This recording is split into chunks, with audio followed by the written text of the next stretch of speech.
हरि ओम तत्सत्। गुरुर्ब्रह्मा गुरुर्विष्णुः गुरुर्देवो महेश्वरः गुरुः साक्षात् परं ब्रह्म तस्मै श्री गुरवे नमः।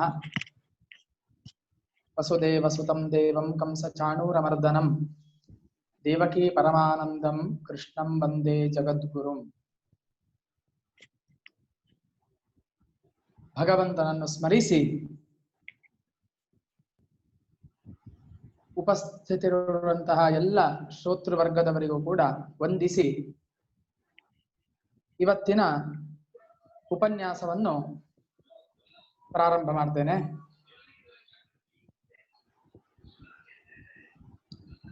ನಿನ್ನೆ ದಿವಸ ಅನಿವಾರ್ಯ ಕಾರಣಗಳಿಂದ ಮಾತಾಡಲಿಕ್ಕೆ ಆಗಿರಲಿಲ್ಲ. ಮೊನ್ನೆಯ ದಿವಸ ನಾವು ಯಾವ ವಿಚಾರದ ಬಗ್ಗೆ ಮಾತಾಡ್ತಾ ಇದ್ವಿ ಅಂತ ಕೇಳಿದರೆ, ಪರೀಕ್ಷಿತ ರಾಜನ ಬಗ್ಗೆ ನಾವು ವಿಚಾರ ವಿಮರ್ಶೆಯನ್ನು ಮಾಡ್ತಾ ಇದ್ವಿ. ಅದರ ಮೊದಲಿಗೂ ಅದಕ್ಕೆ ಪೂರಕವಾದಂತಹ ವಿಚಾರ ಯಾವುದು ಅಂತ ಕೇಳಿದರೆ, ಚತುರ್ವಿಧ ಭಜಂತೆ ಮಾಂ ಜನಾ ಸುಕೃತಿನೋರ್ಜುನ ಆರ್ತೋ ಜಿಜ್ಞಾಸುರರ್ಥಾರ್ಥಿ ಜ್ಞಾನೀಚ ಭರತರ್ಷಭ ಅಂತ ಹೇಳುವಂತಹ ಒಂದು ಶ್ಲೋಕವನ್ನು ಹಿಡಿದುಕೊಂಡು ಅದರ ಬಗ್ಗೆ ನಾವು ವಿಸ್ತಾರವಾದಂತಹ ಚಿಂತನೆಯನ್ನು ಮಾಡ್ತಾ ಇದ್ವಿ. ಅಂದ್ರೆ ಭಗವಂತನ ಭಕ್ತರು 4 ವಿಧದಿಂದ ಇರುವವರು: ಆರ್ತರು, ಜಿಜ್ಞಾಸುಗಳು, ಅರ್ಥಾರ್ಥಿಗಳು ಮತ್ತೆ ಜ್ಞಾನಿಗಳು ಎಂಬುದಾಗಿ. ಅದರಲ್ಲಿ ಆ 4 ಜನರ ಭಕ್ತರ ಲಕ್ಷಣಗಳೇನು? ನಾವು ಉದಾಹರಣೆ ಯಾರನ್ನು ತೆಗೆದುಕೊಳ್ಳಬಹುದು ಆ 4 ವಿಧವಾದಂತಹ ಭಕ್ತರಲ್ಲಿ? ಇದರ ಬಗ್ಗೆ ನಾವು ಮಾತಾಡ್ತಾ ಇದ್ವಿ. ಅಲ್ಲಿ ಆರ್ತರು ಅಂತ ಹೇಳುವಂತಹ ವಿಚಾರದ ಬಗ್ಗೆ ಮಾತಾಡಿ, ಜಿಜ್ಞಾಸು ಅಂತ ಹೇಳುವಂತಹ ವಿಚಾರದ ಬಗ್ಗೆ ಮಾತಾಡ್ತಾ, ಜಿಜ್ಞಾಸುಗಳಲ್ಲಿ ಪರೀಕ್ಷಿತ ರಾಜನನ್ನು ನಾವು ತೆಗೆದುಕೊಳ್ಳಬಹುದು. ಅವನು ಜಿಜ್ಞಾಸು ಅಂತ ಹೇಳುವಂತಹ ಭಕ್ತರ ಗುಂಪಿಗೆ ಸೇರಿದವನು ಎಂಬುದಾಗಿ ಮಾತಾಡ್ತಾ ಇದ್ವಿ. ಅಭಿಮನ್ಯು ಮತ್ತೆ ಉತ್ತರೆಯ ಗರ್ಭದಲ್ಲಿ ಹುಟ್ಟಿದಂತಹ ಪರೀಕ್ಷಿತ ಮಹಾರಾಜ, ಅವನ ಬಗ್ಗೆ ಮಾತಾಡ್ತಾ ಇದ್ವಿ.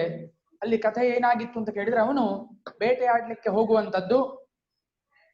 ಅಲ್ಲಿ ಅವನು ಬೇಟೆಯಾಡ್ತಾ ಇರುವಂತಹ ಜಿಂಕೆಯು ಅವನಿಗೆ ಸಿಗದೆ ಇರುವಂಥದ್ದು.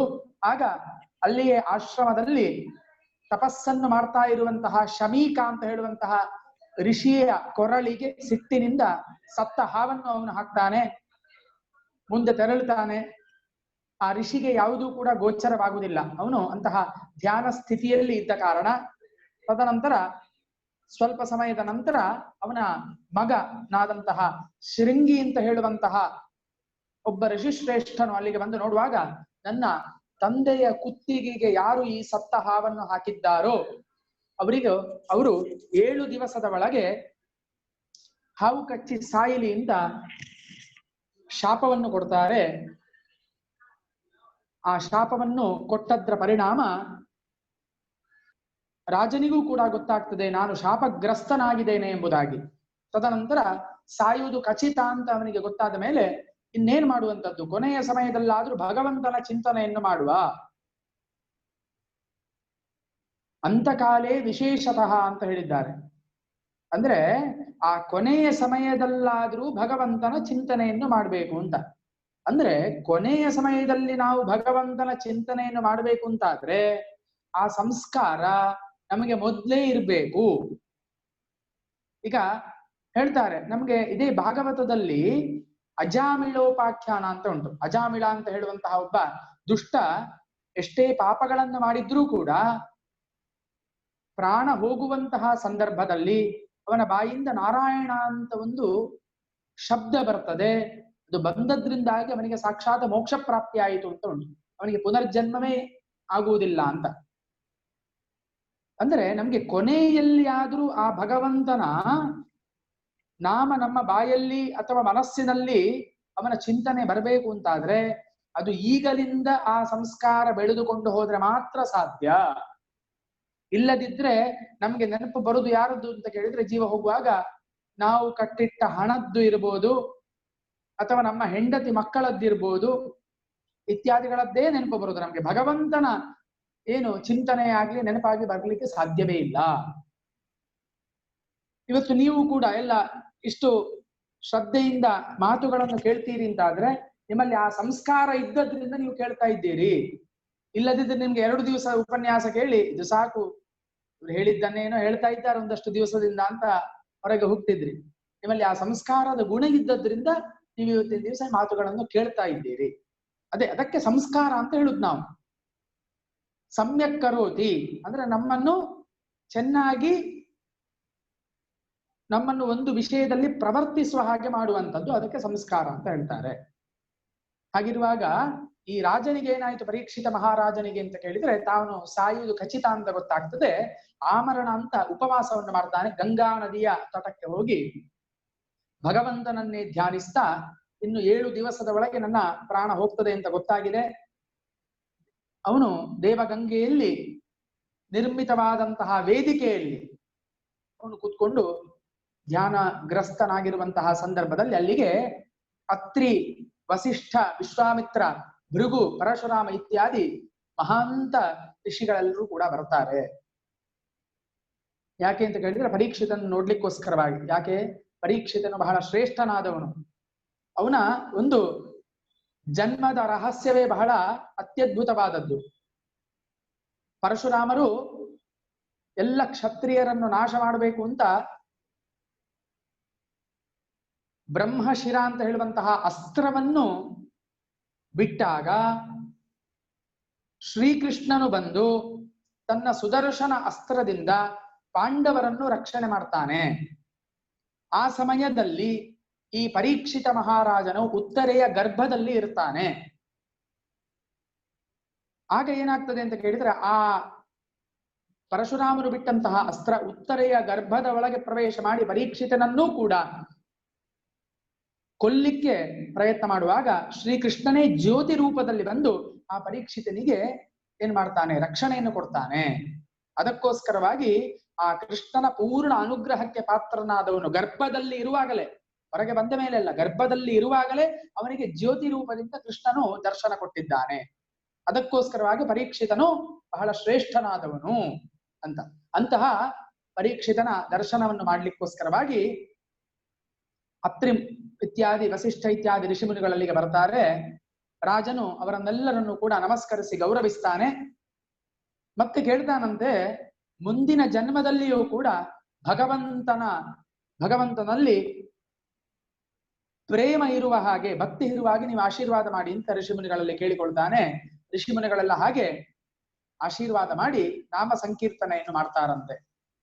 ಹೀಗೆ ಪ್ರಾಯೋಪವೇಶ ವೃತ ಅಂತ ಹೆಸರು, ಆವರಣ ಅಂತ ಉಪವಾಸ ವ್ರತವನ್ನು ಕೈಗೊಂಡಿದ್ದಾನೆ ಪರೀಕ್ಷಿತ ಮಹಾರಾಜ. ಎಲ್ಲ ಋಷಿಮುನಿಗಳು, ಸಾಧು ಸಜ್ಜನರು ಎಲ್ಲರೂ ಕೂಡ ಇವನ ದರ್ಶನಕ್ಕೋಸ್ಕರವಾಗಿ ಬಂದಿದ್ದಾರೆ. ಅದಕ್ಕೋಸ್ಕರವಾಗಿ ಆ ಸಮಯದಲ್ಲಿ ಏನಾಗ್ತದೆ ಅಂತ ಕೇಳಿದ್ರೆ, ಬಹಳ ಎಳೆಯ ವಯಸ್ಸಿನ ಮಹಾನ್ ಜ್ಞಾನಿಗಳಾದಂತಹ ಶುಕ ಮಹಾಮುನಿಗಳು ಕೂಡ ಪರೀಕ್ಷಿತ ರಾಜನ ಬಳಿಗೆ ಬರ್ತಾರಂತೆ. ಶುಕ ಅಂತ ಹೇಳಿದ್ರೆ ಸಂಸ್ಕೃತದಲ್ಲಿ ಗಿಳಿ ಅಂತ ಅರ್ಥ. ಗಿಳಿಯ ಮುಖವನ್ನು ಹೊಂದಿರುವಂತಹ ಋಷಿಗಳು ಅಂತ. ಶುಕ ಮಹಾಮುನಿಗಳು ಮಹಾನ್ ಜ್ಞಾನಿಗಳವರು. ಅವರ ಕಥೆಯು ಕೂಡ ಮುಂದೆ ಬರ್ತದೆ. ಜ್ಞಾನಿಯ ವಿಚಾರ, ಜ್ಞಾನಿ ಅಂತ ಹೇಳುವಂತಹ ಭಕ್ತನ ವಿಚಾರವಾಗಿ ಮಾತಾಡುವಾಗ ಅವರ ಕಥೆಯ ಬಗ್ಗೆ ನಾವು ವಿಮರ್ಶೆ ಮಾಡುವ. ಈಗ ಇಷ್ಟೇ ತಿಳ್ಕೊಂಡ್ರೆ ಸಾಕು. ಅಂತಹ ಶುಕಮುನಿಗಳು ಬಂದು ಪರೀಕ್ಷಿತನ ಹತ್ರ ಬಂದು ಅವನ ಕ್ಷೇಮ ಸಮಾಚಾರವನ್ನು ವಿಚಾರಿಸ್ತಾರೆ. ರಾಜನು ಕೂಡ ಅವರನ್ನು ಸತ್ಕರಿಸಿ ಕುಳ್ಳಿರಿಸಿ ಎಲ್ಲ ರೀತಿಯ ಯೋಗ್ಯವಾದಂತಹ ಗೌರವ ಸಮ್ಮಾನಗಳನ್ನು ಮಾಡಿಕೊಂಡು ಹೇಳ್ತಾನೆ, ಪರೀಕ್ಷಿತ, ಬ್ರಹ್ಮರಾತರೇ, ನೀವು ನನ್ನ ಬಳಿಗೆ ಬಂದದ್ದು ನನ್ನ ಭಾಗ್ಯವೇ ಸರಿ. ಇನ್ನು ನನ್ನ ಬದುಕು ಇರುವಂತದ್ದು ಖಾಲಿ 7 ದಿವಸ ಮಾತ್ರ. ಈ ಅಲ್ಪಾವಧಿಯಲ್ಲಿ ಭಗವಂತನನ್ನು ಕಾಣಲು ನಾನು ಏನು ಮಾಡಬಹುದು ಎಂಬುದಾಗಿ ಪರೀಕ್ಷಿತನು ಶುಕ ಮಹಾಮುನಿಗಳಲ್ಲಿ ಕೇಳ್ತಾನಂತೆ. ಏನಾದ್ರೂ ಧ್ಯಾನ ಜಪ ಇತ್ಯಾದಿಗಳು ಮಾಡುವಂತದ್ದಿದ್ರೆ, ನನ್ನ ಕರ್ತವ್ಯ ಇದ್ರೆ ಅದನ್ನು ನೀವು ಉಪದೇಶಿಸಬೇಕು, ನೀವು ಮಹಾನ್ ಶ್ರೇಷ್ಠರು ಅಂತ ಅವ್ರ ಹತ್ರ ಹೇಳುವಾಗ ಆಗ ಶುಕರು ಹೇಳ್ತಾರೆ, ನಿನ್ನ ಈ ಪ್ರಶ್ನೆಯಿಂದಾಗಿ ಇಡೀ ಲೋಕಕ್ಕೆ ಹಿತವಾಗ್ತದೆ ಪರೀಕ್ಷಿತ. ಮನುಷ್ಯರಿಗೆ ಕೇಳಬೇಕಾದಂತಹ ಮಾಡಬೇಕಾದಂತಹ ಸಾವಿರಾರು ವಿಷಯಗಳುಂಟು, ಎಷ್ಟೋ ವಿಷಯಗಳುಂಟು ನಮ್ಗೆ. ಆದರೂ ಕೂಡ ಮನುಷ್ಯ ಜನ್ಮದಲ್ಲಿ ಪರಮಾತ್ಮನನ್ನು ತಿಳಿಯದೆ ಖಾಲಿ ಕುಟುಂಬ ಪಾಲನೆ, ಇಂದ್ರಿಯ ಸುಖಗಳಲ್ಲಿಯೇ ಮನುಷ್ಯ ಮುಳುಗಿ ಹೋಗ್ತಾ ಇದ್ದಾನೆ, ದೇವರನ್ನು ಮರೆತು ಬಿಡ್ತಾ ಇದ್ದಾನೆ. ಅದಕ್ಕೋಸ್ಕರವಾಗಿ ಅಂತ್ಯಕಾಲದಲ್ಲಿ ಭಗವಂತನ ಸ್ಮರಣೆ ಬರುವ ಹಾಗೆ ಮಾಡಬೇಕು. ಅದಕ್ಕೆ ಒಂದು ಕಥೆಯನ್ನು ಹೇಳ್ತಾರೆ ಅವರು. ಪೂರ್ವದಲ್ಲಿ ಸೂರ್ಯವಂಶದಲ್ಲಿ ಒಬ್ಬ ಖಟ್ವಾಂಗ ಅಂತ ಹೇಳುವಂತಹ ರಾಜ ಇದ್ದ. ಅವನು ಸ್ವರ್ಗಕ್ಕೆ ಹೋಗಿ ದೇವತೆಗಳ ಪರವಾಗಿ ಯುದ್ಧವನ್ನು ಮಾಡ್ತಾನೆ, ರಾಕ್ಷಸರನ್ನು ಸೋಲಿಸ್ತಾನೆ. ಪುನಃ ಹಿಂದಿರುಗಿ ಬರುವಾಗ ಅವನಿಗೆ ಗೊತ್ತಾಯಿತು, ದೇವತೆಗಳಿಂದ ತಿಳಿತದಂತೆ ಇನ್ನು ನನಗೆ 2 ಗಳಿಗೆ ಮಾತ್ರ ಆಯುಷ್ಯ ಉಳಿದಿದೆ. 2 ಗಳಿಗೆ ಅಂತ ಹೇಳಿದ್ರೆ 48 ನಿಮಿಷ ಅಂತ. ಆಗ ರಾಜನೇನ್ ಮಾಡ್ತಾನೆ, ಸೀದೆ ಭೂಮಿಗೆ ಬಂದು ಭಗವಂತನ ಸ್ವರೂಪವನ್ನೇ ಧ್ಯಾನಿಸ್ತಾ ಕೊನೆಯ ಗಳಿಗೆಯಲ್ಲಿ ಅವನು ಸಾಕ್ಷಾತ್ ಅವನಿಗೆ ಮೋಕ್ಷ ಪ್ರಾಪ್ತಿಯಾಯಿತು. ಆದ್ದರಿಂದ ನೀನು ಯೋಚಿಸಬೇಡ, ಅವನಿಗೆ ಇದ್ದದ್ದು ಖಾಲಿ 48 ನಿಮಿಷ ಮಾತ್ರ, ಆದ್ರೆ ನಿನಗೆ 7 ದಿವಸ ಉಂಟು. 7 ದಿವಸದಲ್ಲಿ ನೀನು ವಿಶೇಷವಾದಂತಹ ಸಾಧನೆಯನ್ನು ಮಾಡಿ ಭಗವಂತನನ್ನು ಪಡೀಲಿಕ್ಕೆ ಖಂಡಿತವಾಗಿ ಸಾಧ್ಯ ಆಗ್ತದೆ ಅಂತ ಶುಕಮುನಿ ಮಹಾಮುನಿಗಳು ಹೇಳಿ ಅವನಿಗೆ ಹೇಳ್ತಾರೆ, ಪರೀಕ್ಷಿತನಿಗೆ ನೀನು ಮೊದಲಿಗೆ ಭಗವಂತನ ಸ್ಥೂಲ ರೂಪವನ್ನು ಧ್ಯಾನಿಸ್ಬೇಕು. ಸ್ಥೂಲ ರೂಪ ಅಂತ ಹೇಳಿದ್ರೆ ಅವನ ದೊಡ್ಡದಾದಂತಹ ರೂಪ, ಕಣ್ಣಿಗೆ ಕಾಣುವಂತಹ ರೂಪ. ಈಗ ನಾವು ಏನು ದೇವರ ಪೂಜೆ ಮಾಡ್ತೇವೆ ನೋಡಿ, ಅದು ಭಗವಂತನ ಸ್ಥೂಲ ರೂಪದಿಂದ ನಾವು ಮಾಡುದು. ನಮಗೆ ಭಕ್ತಿ ಬೇಕು ಅಂತಾದ್ರೆ ಅದಕ್ಕೆ ಒಂದು ಸಾಧನ ಬೇಕು. ಅದಕ್ಕೆ ದೇವರ ಒಂದು ಮೂರ್ತಿಯನ್ನು ಮಾಡಿ, ವಿಷ್ಣು ಅಂತ ಹೇಳಿದ್ರೆ ಶಂಖ ಚಕ್ರ ಗದಾಧರ, ಈಶ್ವರ ಅಂತ ಹೇಳಿದ್ರೆ ಅವನಿಗೊಂದು ರೂಪ, ದೇವಿ ಅಂತ ಹೇಳಿದ್ರೆ ಅವಳಿಗೊಂದು ರೂಪವನ್ನು ಪುರಾಣದ ಆಧಾರದಲ್ಲಿ ನಾವು ಕೊಟ್ಟು ಈಗ ಆರಾಧನೆ ಮಾಡುವಂತದ್ದು ಏನಿದೆ, ಇದು ಭಗವಂತನ ಸ್ಥೂಲ ರೂಪ. ಸ್ಥೂಲ ರೂಪವನ್ನು ಇಟ್ಟುಕೊಂಡು ನಾವು ಆರಾಧನೆ ಮಾಡ್ತಾ ಇದ್ದೇವೆ. ನಿಜವಾಗಿ ನಾವು ಮಾಡಬೇಕಾದದ್ದು ಸೂಕ್ಷ್ಮ ರೂಪದಿಂದ. ಸೂಕ್ಷ್ಮ ರೂಪ ಅಂತ ಆಗುವಾಗ ಅದಕ್ಕೆ ಯಾವುದೇ ಸಾಧನ ಬೇಡ, ಖಾಲಿ ಧ್ಯಾನ ಶಕ್ತಿಯಿಂದ ಭಗವಂತನನ್ನು ಆರಾಧಿಸುವಂಥದ್ದು. ಆದ್ರೆ ಆ ಸ್ಥಿತಿಗೆ ನಾವು ಹೋಗಬೇಕು ಅಂತಾದ್ರೆ ಮೊದಲು ಈ ಮೆಟ್ಟಲನ್ನು ಹತ್ತಿ ಮೊದಲು ಸ್ಥೂಲ ರೂಪದಿಂದ ಆರಾಧಿಸಿ ಮತ್ತೆ ಸೂಕ್ಷ್ಮ ರೂಪಕ್ಕೆ ಹೋಗ್ಲಿಕ್ಕೆ ಸಾಧ್ಯ. ಅಷ್ಟು ಸುಲಭದಲ್ಲಿ ಹೋಗ್ಲಿಕ್ಕೆ ಸಾಧ್ಯ ಇಲ್ಲ. ಒಂದೇ ಸಲ ನಾವು 10ನೇ ತರಗತಿಗೆ ಹೋಗ್ಬೇಕು ಅಂತ ಹೇಳಿದ್ರೆ ಅಸಾಧ್ಯ. 1, 2, 3 ಹೀಗೆ ಮೆಟ್ಟಿಲುಗಳನ್ನು ಹತ್ತಿಕೊಂಡು ಹೋದಾಗ ನಾವು ಆ ಸೂಕ್ಷ್ಮ ರೂಪದಲ್ಲಿ ಪ್ರವೇಶವನ್ನು ಮಾಡಲಿಕ್ಕೆ ಸಾಧ್ಯ. ಅದಕ್ಕೋಸ್ಕರವಾಗಿ ಒಂದು ಸ್ಥೂಲ ರೂಪವನ್ನು ನೀನು ಭಗವಂತನದ್ದು ಆರಾಧಿಸು. ತದನಂತರ ಸೂಕ್ಷ್ಮ ರೂಪದಿಂದ ಅಂದ್ರೆ ಧ್ಯಾನ ಅಂತ ಹೇಳಿದ್ರೆ ಏನು? ಧ್ಯಾನ ಅಂತ ಹೇಳಿದ್ರೆ ಏಕಾಗ್ರಗೊಳಿಸುವಂತದ್ದು ಅಂತ ಅರ್ಥ. ನಾ ಅಂತ ಹೇಳಿದ್ರೆ ಏನು ಮಾಡದಿರುವಂತದ್ದು ಅಂತ ಅರ್ಥ. ಖಾಲಿ ಭಗವಂತನ ವಿಚಾರದಲ್ಲಿ ಮನಸ್ಸನ್ನು ಏಕಾಗ್ರತೆಗೊಳಿಸುವಂತದ್ದು. ಏನೂ ಮಾಡದೇ ಇರೋದು. ಬೇರೆ ಎಲ್ಲಿಯೂ ಕೂಡ ನಮ್ಮ ಇಂದ್ರಿಯಗಳಿರ್ಬೋದು ಅಥವಾ ಮನಸ್ಸುಗಳಿರ್ಬೋದು, ಬೇರೆ ಎಲ್ಲಿಯೂ ಕೂಡ ಏನೂ ಕೂಡ ಮಾಡಬಾರದು. ಅದನ್ನು ಧ್ಯಾನ ಸ್ಥಿತಿ ಅಂತ ಹೇಳುವಂಥದ್ದು. ಅದರಿಂದ ಆ ಧ್ಯಾನಸ್ಥನಾಗಿ ನಿನ್ನ ಹೃದಯದಲ್ಲಿ ಇರುವಂತಹ ಅಂಗುಷ್ಟ ಹೆಬ್ಬೆರಳಿನ ಪ್ರಮಾಣದಲ್ಲಿರುವಂತಹ, ಅದಕ್ಕೆ ಹೇಳ್ತಾರೆ ಅಂಗುಷ್ಟ ಮಾತ್ರ ಮುನಯೋ ವದಂತಿ ಧ್ಯಾಯೇಚ್ಛ ವಿಷ್ಣುಂ ಪುರುಷಂ ಪುರಾಣಂ ಅಂತ ಹೇಳ್ತಾರೆ. ನಮ್ಮ ಹೃದಯದಲ್ಲಿ ಇರುವಂತಹ ಭಗವಂತನ ಅಳತೆ ಎಷ್ಟು ಅಂತ ಕೇಳಿದ್ರೆ ಅಂಗುಷ್ಟ ಮಾತ್ರ. ಅಂಗುಷ್ಟ ಅಂತ ಹೇಳಿದ್ರೆ ಇದು ನಮ್ಮ ಹೆಬ್ಬೆರಳು. ಆ ರೂಪದಲ್ಲಿ ಭಗವಂತ ಆತ್ಮ ರೂಪದಿಂದ ಜ್ಯೋತಿಯ ರೂಪದಲ್ಲಿ ನಮ್ಮ ಹೃದಯ ಕಮಲದಲ್ಲಿ ಇರ್ತಾನೆ. ಆ ಭಗವಂತನನ್ನು ನಾವು ತಿಳ್ಕೊಳ್ಳುವಂತಹ ಪ್ರಯತ್ನ ಮಾಡಬೇಕು. ಅದು ಬಹಳ ಮುಖ್ಯವಾದದ್ದು. ಅದೇ ಹೇಳಿದ್ದು ಸ್ವಸ್ವರೂಪಾನುಸಂಧಾನಂ ಭಕ್ತಿ ರೀತ್ಯಭಿಧೀಯತೆ ಅಂತ. ಭಕ್ತಿ ಅಂತ ಹೇಳಿದ್ರೆ ಏನು? ನನ್ನಲ್ಲಿರುವಂತಹ ಭಗವಂತನನ್ನು ನಾನು ತಿಳಿದುಕೊಳ್ಳುವಂತಹ ಪ್ರಯತ್ನ ಮಾಡುವಂಥದ್ದು, ಅದೇ ಭಕ್ತಿ. ಅದಕ್ಕೆ ಹೇಳ್ತಾರೆ ದೇಹೋ ದೇವಾಲಯ ಪ್ರೋಕ್ತೋ ಜೀವೋ ಹಂಸ ಸನಾತನಃ. ದೇಹವೇ ದೇವಾಲಯ. ನಿನ್ನಲ್ಲಿರುವಂತಹ ಆತ್ಮರೂಪದಿಂದ ಇರುವಂತಹ ಜ್ಯೋತಿಯೇ ದೇವರು. ಬೇರೆ ದೇವರನ್ನು ಪೂಜಿಸುವಂತಹ ಅಗತ್ಯ ಇಲ್ಲ. ಆದ್ರೆ ಆ ಮಟ್ಟಿಗೆಲ್ಲ ಹೋಗ್ಬೇಕು ಅಂತಾದ್ರೆ ಅದೆಲ್ಲ ಅಷ್ಟು ಸುಲಭವಾದದ್ದಲ್ಲ. ಬಹಳ ದೀರ್ಘವಾದಂತಹ ಸಾಧನೆ ಬೇಕು ಅದಕ್ಕೆಲ್ಲ. ಆದ್ದರಿಂದ ಈಗ ನಾವು ಏನು ಮಾಡ್ತಾ ಇದ್ದೇವೆ ಅದನ್ನು ಮಾಡಿದ್ರೆ ಸಾಕು. ಇನ್ನು ಭಟ್ರು ಹೇಳಿದ್ದಾರೆ ಸೂಕ್ಷ್ಮ ರೂಪದಿಂದ ಭಗವಂತನ ಆರಾಧನೆ ಮಾಡ್ಬೇಕು, ನಾಳೆಯಿಂದ ದೇವರಿಗೆ ದೀಪ ಹಚ್ಚುದೇ ಬೇಡ, ಹೂಡುದೇ ಬೇಡ ಅಂತ ಹೇಳಿದ್ರೆ ಅದು ಕಷ್ಟ ಆಗ್ತದೆ.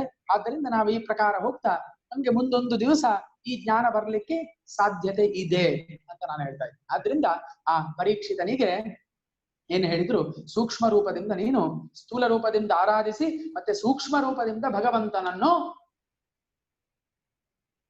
ನೋಡು ಎಂಬುದಾಗಿ ಹೇಳಿ ಅದಕ್ಕೆ ಮಾರ್ಗವನ್ನು ಕೂಡ ಹೇಳ್ತಾ ಇದ್ದಾರೆ. ಈ ಪ್ರಾಣವಾಯುಗಳನ್ನು 6 ಚಕ್ರಗಳುಂಟು ನಮ್ಗೆಲ್ಲರಿಗೂ ಕೂಡ. ಷಟ್ಚಕ್ರ ಅಂತ ಹೇಳ್ತೇವೆ. ಷಟ್ಚಕ್ರೋ ಪರಿಸಂಸ್ಥಿತ ಅಂತ ಲಲಿತಾ ಸಹಸ್ರನಾಮದಲ್ಲಿ ಬರ್ತದೆ. ಅಲ್ಲಿ ಮೂಲಾಧಾರ, ಸ್ವಾಧಿಷ್ಠಾನ, ಮಣಿಪೂರ, ಅನಾಹತ, ವಿಶುದ್ಧ, ಆಜ್ಞಾ 7 ಚಕ್ರಗಳು. ಆಜ್ಞಾ ಮತ್ತೆ ಸಹಸ್ರಾರ ಅಂತ 7 ಚಕ್ರಗಳು.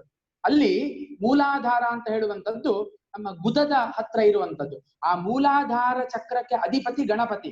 ಅದಕ್ಕೋಸ್ಕರವಾಗಿ ಮೊದಲನೆಯ ಚಕ್ರ ಅದು. ಅದಕ್ಕೋಸ್ಕರವಾಗಿ ಎಲ್ಲ ಕಾರ್ಯಗಳಲ್ಲಿ ಗಣಪತಿಯನ್ನು ಮೊದಲು ಪೂಜೆ ಮಾಡುವಂತಹ ಉದ್ದೇಶ ಅದು ನಮ್ಮ ಅಧ್ಯಾತ್ಮ ದೃಷ್ಟಿಯಲ್ಲಿ. ಪೌರಾಣಿಕ ದೃಷ್ಟಿಯಲ್ಲಿ ಬೇರೆ ಬೇರೆ ಕಥೆಗಳೆಲ್ಲ ಉಂಟು. ಆದ್ರೆ ಮುಖ್ಯವಾಗಿ ಮೂಲಾಧಾರ ಚಕ್ರದ ಅಧಿಪತಿ ಯಾರು ಅಂತ ಹೇಳಿದ್ರೆ ಗಣಪತಿ. ಮೂಲಾಧಾರ ಚಕ್ರ ಅಂತ ಹೇಳುವಂಥದ್ದು ಸೊಂಡಿಲಿನ ಆಕಾರದಲ್ಲಿ ಇರುವಂಥದ್ದು. ಅಲ್ಲಿಗೆ ಅಧಿಪತಿ ಗಣಪತಿ ಆದ ಕಾರಣ, ಅದು ಮೊದಲನೆಯ ಚಕ್ರವಾದ ಕಾರಣ ನಮ್ಮ ಎಲ್ಲ ಕಾರ್ಯಗಳಲ್ಲಿಯೂ ಕೂಡ ಗಣಪತಿಯನ್ನು ಆದಿಯಲ್ಲಿ ನಾವು ಪೂಜಿಸ್ತಾ ಬಂದಿದ್ದೇವೆ. ಆದ್ದರಿಂದ ಮೂಲಾಧಾರ ಚಕ್ರ ಇರುವಂತದ್ದು ಗುದದ ಬಳಿಯಲ್ಲಿ. ಸ್ವಾಧಿಷ್ಠಾನ ಚಕ್ರ ಅಂತ ಹೇಳುವಂಥದ್ದು ನಮ್ಮ ನಾಭಿಯ ಕೆಳಗೆ, ನಾಭಿ ಅಂತ ಹೇಳಿದ್ರೆ ಹೊಕ್ಕಳಿನ ಕೆಳಗೆ ಇರುವಂಥದ್ದು. ಮಣಿಪೂರ ಅಂತ ಹೇಳುವಂಥದ್ದು ನಾಭಿಯ ಮೇಲೆ ಇರುವಂಥದ್ದು. ಅನಾಹತ ಅಂತ ಹೇಳಿದ್ರೆ ಹೃದಯದ ಬಳಿ ಇರುವಂಥದ್ದು. ವಿಶುದ್ಧ ಅಂತ ಹೇಳಿದ್ರೆ ಕಂಠದಲ್ಲಿ ಇರುವಂಥದ್ದು. ಆಜ್ಞಾ ಅಂತ ಹೇಳಿದ್ರೆ ಹುಬ್ಬುಗಳ ಮಧ್ಯೆ ಇರುವಂಥದ್ದು. ಹೀಗೆ ಸಹಸ್ರಾರ ಅಂತ ಹೇಳಿದ್ರೆ ಅದು ಶಿರಸ್ಸಿನಲ್ಲಿ ಇರುವಂಥದ್ದು. ಹೀಗೆ ಆ ಪ್ರಾಣವಾಯುವನ್ನು ಹಂತ ಹಂತವಾಗಿ ಆ ಚಕ್ರಗಳ ಮೂಲಕ ಮೇಲೆ ಮೇಲೆ ತಂತು ಸಹಸ್ರಾರ. ಸಹಸ್ರಾರ ಅಂತ ಹೇಳಿದ್ರೆ ಇಲ್ಲಿ ಬ್ರಹ್ಮರಂಧ್ರ ಅಂತ ಹೇಳ್ತೇವೆ. ಆ ನೆತ್ತು ಅಂತ ಏನ್ ಹೇಳ್ತೇವೆ, ನೆತ್ತು. ಆ ನೆತ್ತಿಗೆ ಅಲ್ಲಿರುವಂತದ್ದು ಸಹಸ್ರಾರ. ಅಲ್ಲಿಂದ ಪ್ರಾಣವಾಯುವನ್ನು ನೀನು ಮೇಲೆ ಕಳಿಸು ಅಂದ್ರೆ ಜೀವವನ್ನು ಅಲ್ಲಿಂದ ಬಿಡು ಅಂತ. ಅಲ್ಲಿಂದ ಜೀವವನ್ನು ಬಿಡ್ಲಿಕ್ಕೆ ಅದು ಟಪ್ ಅಂತ ಹೊಡೆದು ಜೀವ ಮೇಲಿಂದ ಹೋಗ್ತದೆ. ಅದು ಜ್ಞಾನಿಗಳಿಗೆ ಮಾತ್ರ ಸಾಧ್ಯ, ಬೇರೆ ಯಾರಿಗೂ ಕೂಡ ಸಾಧ್ಯ ಇಲ್ಲ. ಆ ರೀತಿಯಲ್ಲಿ ಪ್ರಾಣವನ್ನು ಬಿಡಬೇಕು ಅಂತಾದ್ರೆ ಅದರ ಸಾಧನೆಯನ್ನು ನಾವು ಹೇಳಲಿಕ್ಕೆ ಸಾಧ್ಯ ಇಲ್ಲ. ಯೋಗದ ಸಹಾಯವು ಕೂಡ ನಮ್ಗೆ ಅದು ಬೇಕು. ನಮ್ಗೆ ಎಲ್ಲಿಂದ ಸಾಮಾನ್ಯವಾಗಿ ಪ್ರಾಣ ಹೋಗ್ತದೆ ಅಂತ ಹೇಳಿದ್ರೆ ಕೆಲವರಿಗೆ ನಮ್ಮ ಕೆಳಗಿನ ಭಾಗದಿಂದ ಹೋಗ್ಬೋದು. ನವದ್ವಾರಗಳುಂಟು, ನವದ್ವಾರದ ಬೇರೆ ಬೇರೆ ಕಡೆಗಳಿಂದ ಹೋಗಬಹುದು. ಕೆಲವರು ಪ್ರಾಣ ಹೋಗುವಾಗ ಅವರ ಬಾಯಿಂದ ಶಬ್ದ ಬಂದು ಅಲ್ಲಿಂದ ಪ್ರಾಣ ಹೋಗಬಹುದು. ಆದ್ರೆ ಸಹಸ್ರಾರ ಚಕ್ರದಿಂದ ಪ್ರಾಣ ಹೋದ್ರೆ ಅವನು ಜ್ಞಾನಿ ಅಂತ ಲೆಕ್ಕ, ಅವನಿಗೆ ಪುನರ್ಜನ್ಮವೇ ಇಲ್ಲ ಅಂತ ಉಂಟು. ಅದಕ್ಕೆ ಯೋಗ ಸಾಧನೆ ಅಂತ ಹೇಳುವಂಥದ್ದು ಬಹಳ ಮುಖ್ಯವಾದದ್ದು. ಅಷ್ಟಾಂಗ ಯೋಗ ಅಂತ ಏನು ಹೇಳ್ತೇವೆ, ಯಮ ನಿಯಮಾಸನ ಪ್ರಾಣಾಯಾಮ ಪ್ರತ್ಯಾಹಾರ ಧಾರಣ ಧ್ಯಾನ ಸಮಾಧಿ ಅಷ್ಟಾಂಗ ಯೋಗ. ಯಮ ನಿಯಮ ಆಸನ ಪ್ರಾಣಾಯಾಮ ಪ್ರತ್ಯಾಹಾರ ಧಾರಣ ಧ್ಯಾನ ಸಮಾಧಿ ಅಂತ ಹೇಳುವಂತಹ ಆ 7 ಯೋಗದ ಪಥದಲ್ಲಿ ಮಾರ್ಗದಲ್ಲಿ ಸಾಧನೆಯನ್ನು ಮಾಡಿದಾಗ ಗೊತ್ತಾಯ್ತು, ನಾವು ಸಮಾಧಿ ಸ್ಥಿತಿಗೆ ಹೋದಾಗ ಅಲ್ಲಿಂದ ಪ್ರಾಣ ಹೋಗ್ಲಿಕ್ಕೆ ಸಾಧ್ಯ ಇದೆ. ಆದ್ರಿಂದ ಅವ್ರೇನ್ ಹೇಳ್ತಾ ಇದ್ದಾರೆ ಶುಕಮುನಿಗಳು, ಈ ರೀತಿಯಾಗಿ ನಿಮ್ಗೆ 7 ದಿವಸಗಳು ಉಂಟು. ಆದ್ರಿಂದ ಈ ಪ್ರಕಾರವಾಗಿ ನೀನು ಪ್ರಾಣವನ್ನು ಬಿಟ್ಟದ್ದೇ ಆದ್ರೆ ನಿನ್ಗೆ ಪುನರ್ಜನ್ಮವೇ ಇಲ್ಲ ಎಂಬುದಾಗಿ ಪರೀಕ್ಷಿತ ಮಹಾರಾಜನಿಗೆ ಶುಕಮುನಿಗಳು ಹೇಳ್ತಾರೆ. ತದನಂತರ ಹೇಳ್ತಾರಂತೆ, ನಿನಗೆ ನಾನು ಅತ್ಯದ್ಭುತವಾದಂತಹ ಭಗವಂತನ ಕಥೆಯನ್ನು ಹೇಳ್ತೇನೆ.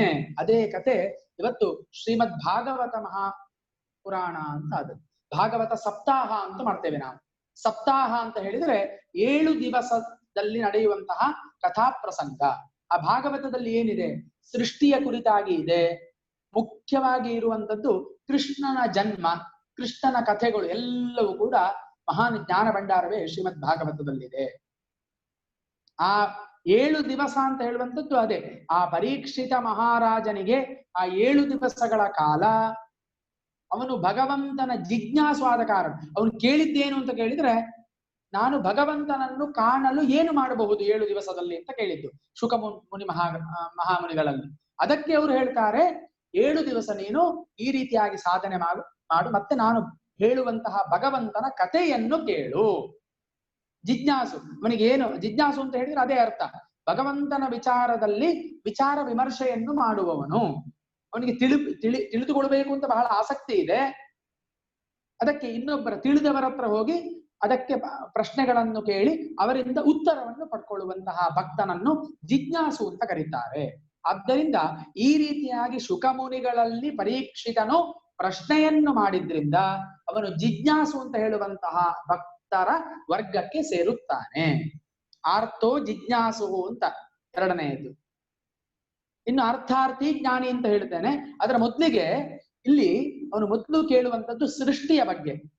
ಈ ಪ್ರಪಂಚದ ಸೃಷ್ಟಿ ಹೇಗೆ ಆಯಿತು ಅಂತ ಕೇಳ್ತಾನೆ.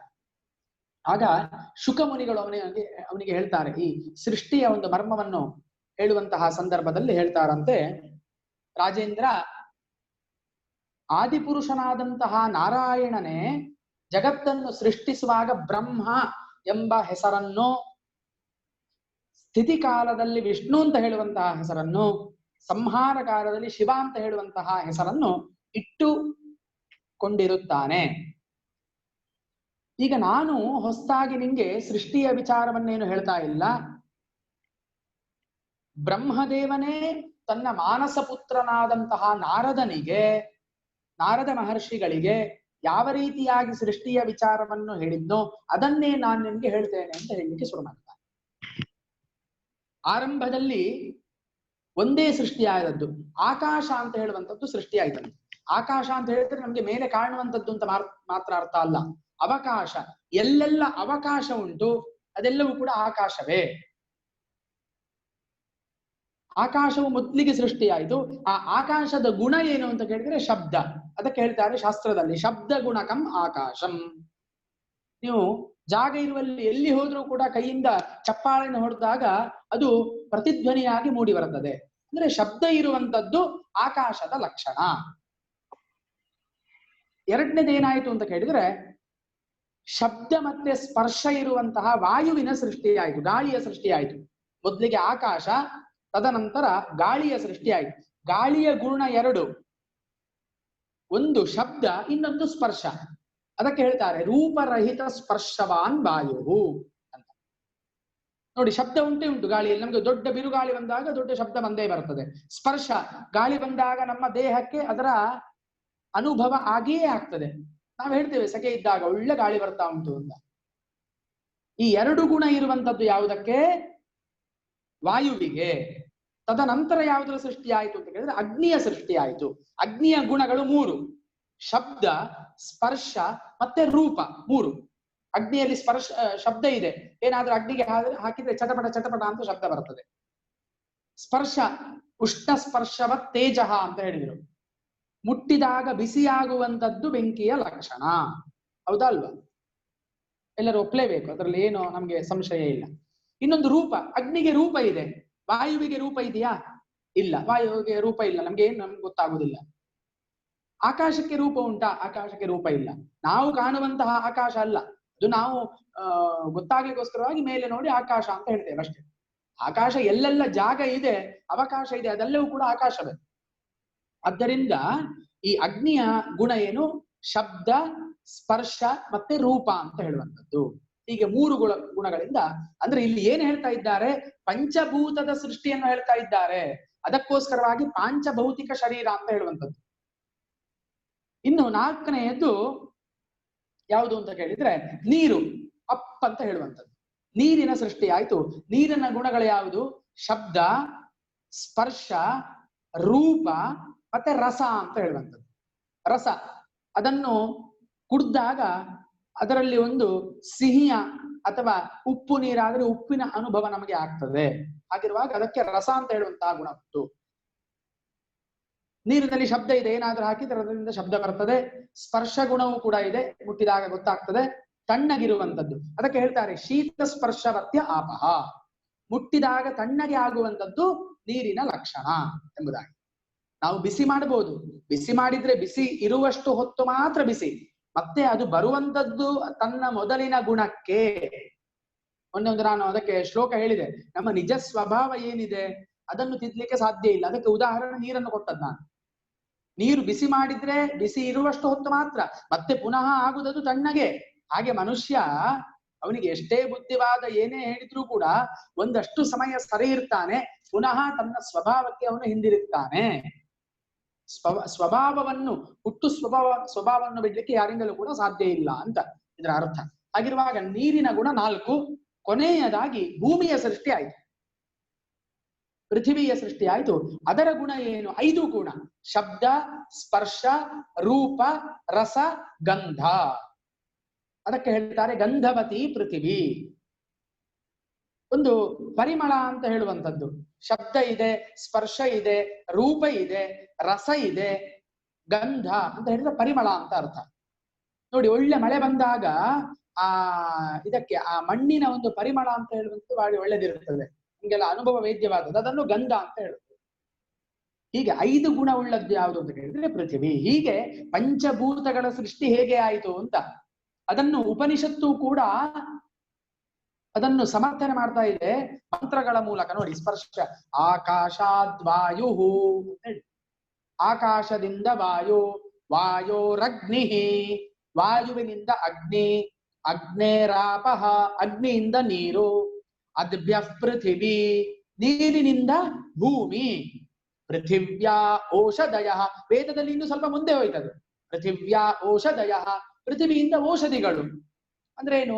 ಗಿಡ, ಮರ, ಸಸ್ಯಗಳು. ಓಷಧಿಭ್ಯೋನ್ನಂ, ಔಷಧಿಯಿಂದ ಅನ್ನ, ಅನ್ನದ ಸೃಷ್ಟಿಯಾಯಿತು. ಅನ್ನಾತ್ ಪುರುಷ, ಅನ್ನದಿಂದ ಪುರುಷನ ಸೃಷ್ಟಿಯಾಯಿತು, ಮನುಷ್ಯರ ಸೃಷ್ಟಿಯಾಯಿತು ಎಂಬುದಾಗಿ ಸೃಷ್ಟಿಯ ವಿಚಾರವನ್ನು ಉಪನಿಷತ್ತುಗಳಲ್ಲಿಯೂ ಕೂಡ ಈ ರೀತಿಯಾಗಿ ಹೇಳ್ತಾ ಇದ್ದಾರೆ.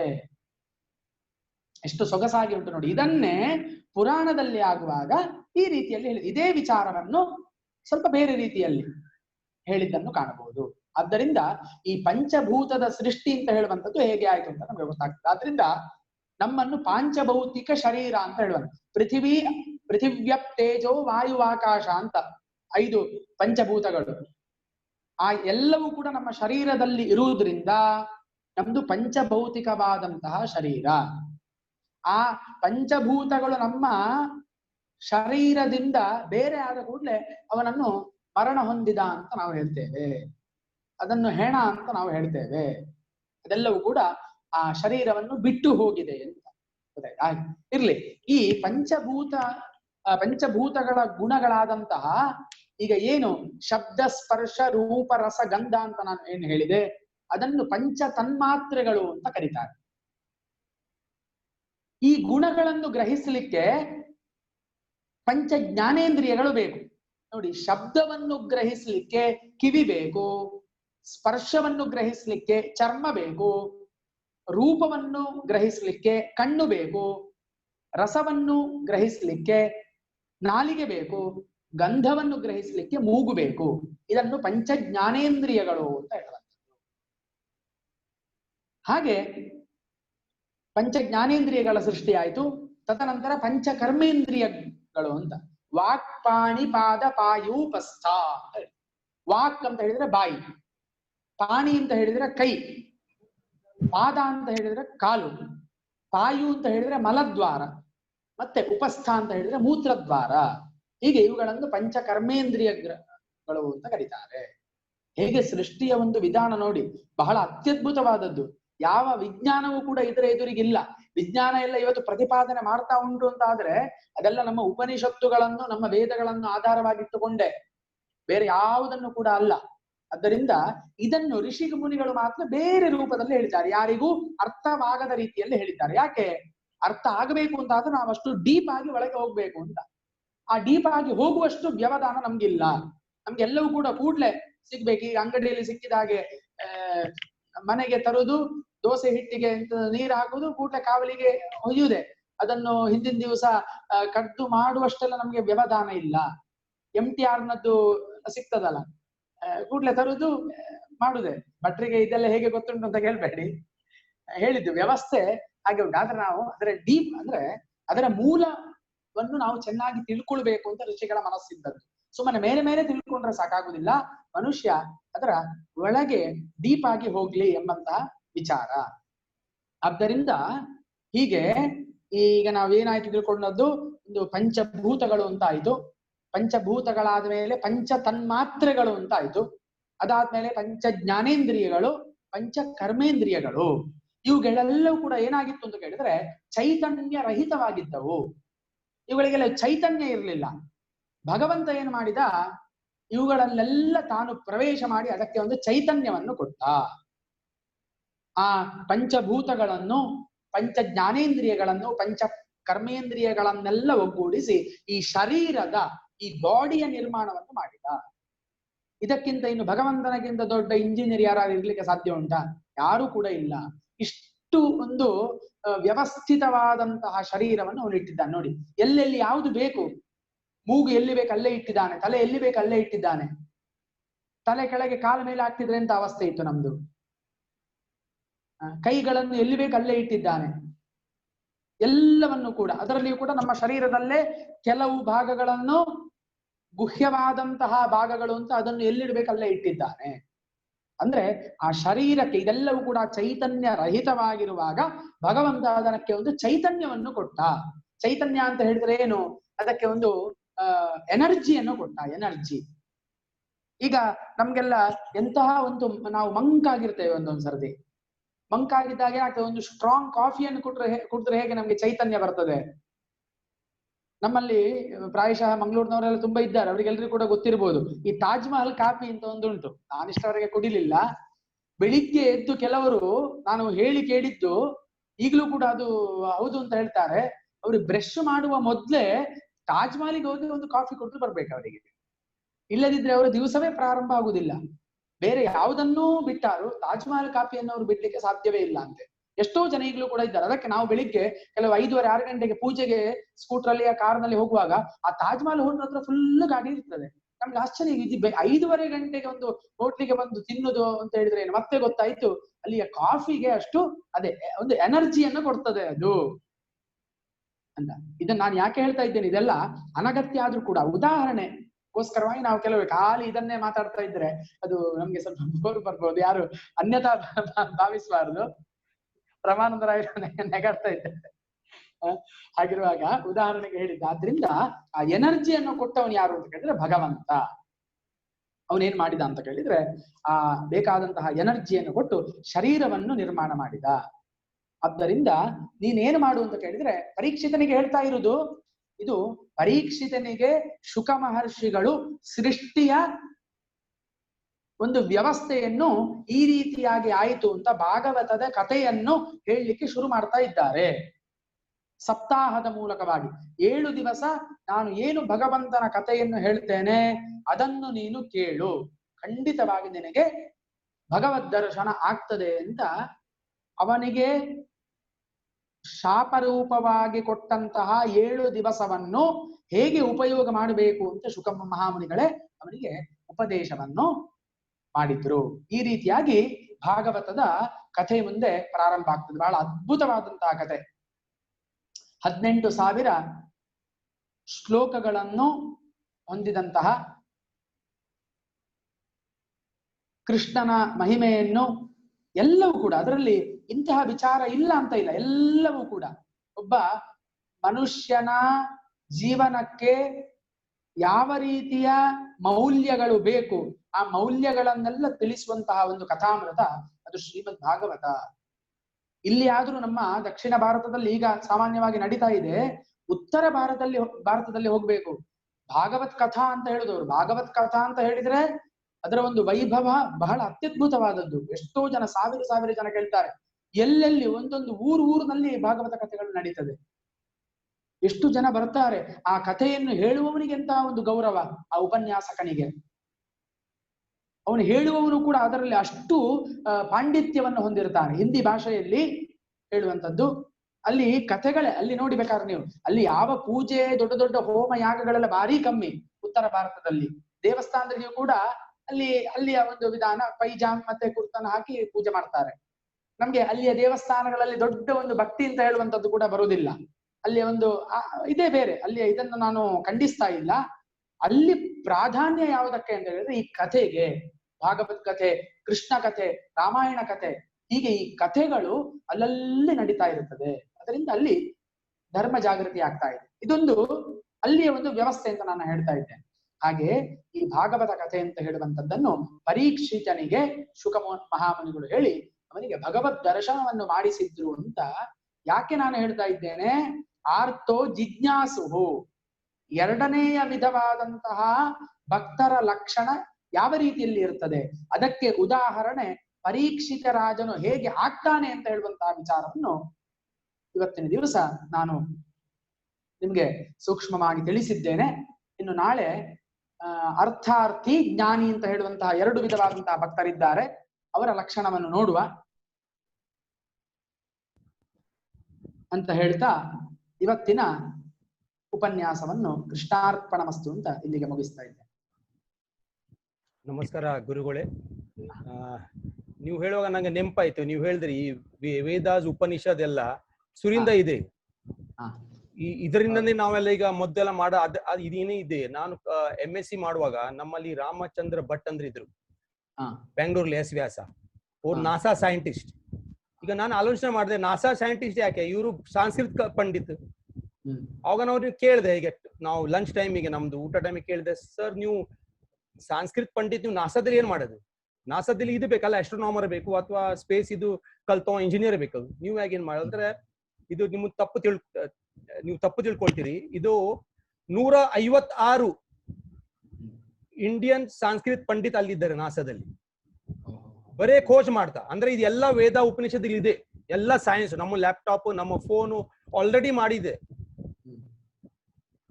ಅವಾಗ ನೀನು ಹೋದ ಅಂದ್ರೆ ಅಷ್ಟು ವಿಶೇಷ ನೀವು ಹೇಳಿದಿವತ್ತು, ಅದು ಸರಿ, ಕರೆಕ್ಟ್. ಅದು ತುಂಬಾ ಸಂತೋಷ. ಯಾರಿಗೆ ಪ್ರಶ್ನೆ ಇದ್ರೆ ಕೇಳಿ. ಹೌದು, ಕೇಳಿ.